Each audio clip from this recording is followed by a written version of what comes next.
सती कहीं मैं बताऊंगी नहीं। अगर बताऊंगी तो पेपर आउट हो जाएगा, वो ठीक नहीं। किसी की परीक्षा बिना बताए ली जाती है। आप यहीं रहिए, मैं इनकी परीक्षा लेकर तैयार हूं। राम आगे चल रहे थे, लक्ष्मण पीछे चल रहे थे।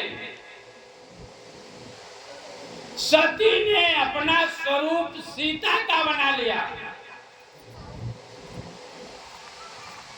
और सीता का स्वरूप बना करके राम के आगे चलने का प्रयास किया।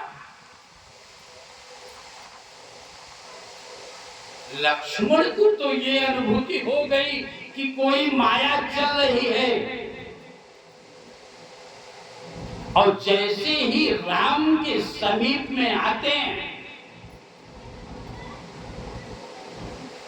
हूबहू स्वरूप बना लिया।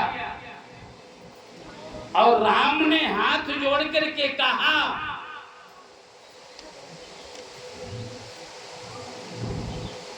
कि माता जी आप अकेली जंगल में क्यों विचरण कर रही हो? शंकर जी कहाँ हैं? शंकर जी को तो एकांत में छोड़ करके आई। वैसे ही चोर की दाढ़ी में तिनका,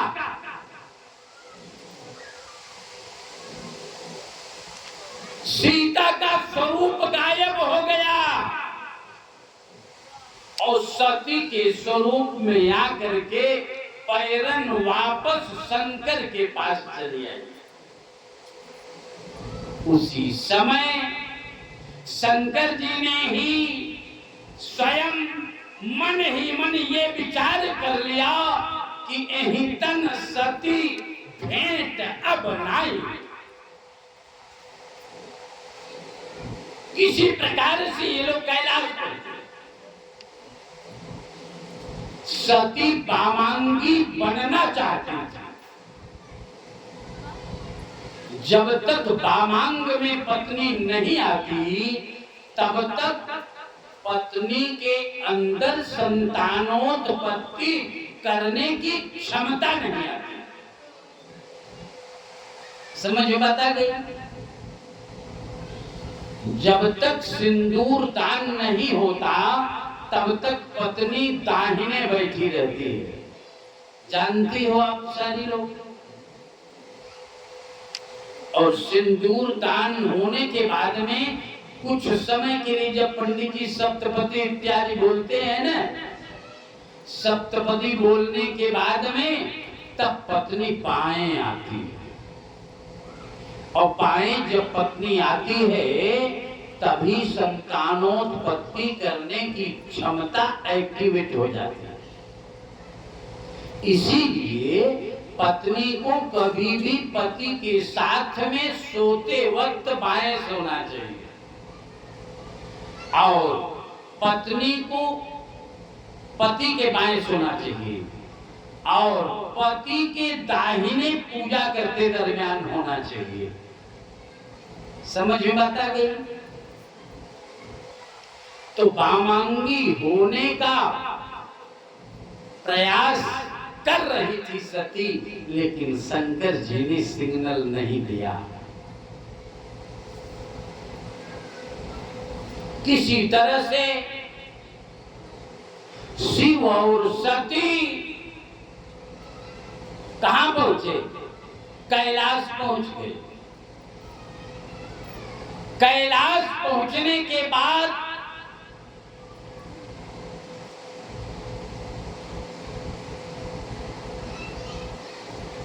दक्ष के अंदर फिर प्रतिशोध की भावना जागृत हो गई।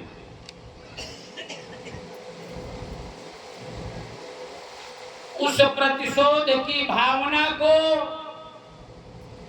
मूर्त रूप देने के लिए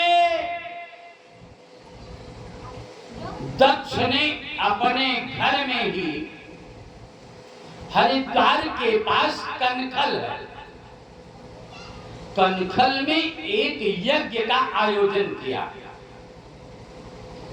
कितने लोग गए हैं हरिद्वार? आप लोग तो देखे होंगे कनखल में। जी, कनखल में ही वो यज्ञ हुआ था जो यज्ञ दक्ष ने करवाया।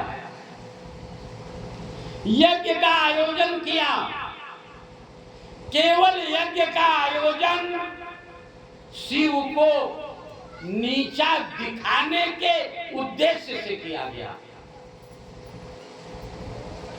कोई भी यज्ञ,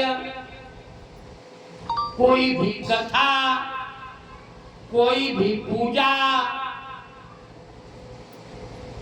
परिवार को नीचा दिखाने के लिए या किसी व्यक्ति को नीचा दिखाने के लिए यदि किया जाता है तो वह सफल नहीं है। यज्ञ किया, कार्ड बन गया, सारे देवताओं के पास एक एक कल के कार्ड गया, लेकिन शंकर जी के पास कार्ड नहीं गया।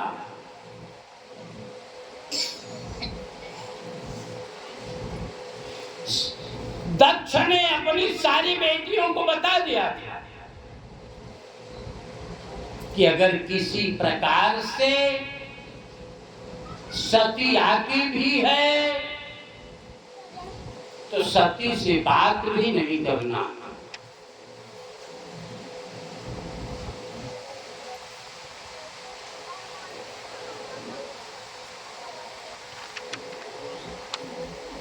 उस यज्ञ में सब लोग आकाश मार्ग से जाने लगे। देवता लोग आकाश मार्ग से ही जाते हैं ना, आकाश मार्ग से जाने लगे। और महिलाओं में तो प्रायः ये भाव बने रहते हैं कि कहीं जाना आना होता है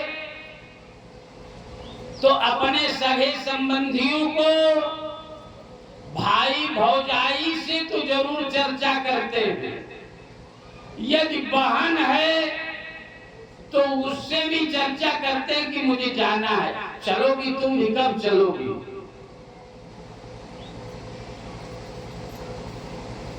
सती की 60 बहनें थी, 59 बहनें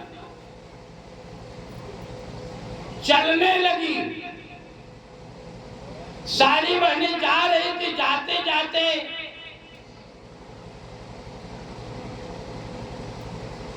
सती को कहती थी कि पिताजी एक यज्ञ करा रहे हैं, हम तो जा रहे हैं, तुम भी चल रही हो, चलोगी? कहा चलिए आप लोग, हम लोग भी, हम भी आएंगे। अब हमको पता चल गया है ना, हम भी आएंगे। सती जब समझी कि शंकर जी मूड में हैं, तब पहुंच गई उनके पास। कहे कि स्वामी एक बात बताए। कहे देवी बताओ ना। कहा कि आपके ससुर एक यज्ञ करा रहे हैं, उस यज्ञ में आपके साथ चलने का मन मैंने बना लिया है, चलिए चला जाए। शंकर जी ने कहा यज्ञ कराना तो बहुत अच्छी बात है, लेकिन यज्ञ का उद्देश्य ठीक नहीं है। यज्ञ का उद्देश्य मुझे नीचा दिखाने के लिए यह यज्ञ हो रहा है। और सारे देवताओं के पास आमंत्रण कार्ड गया, हमारे पास तो आमंत्रण कार्ड भी नहीं आया है।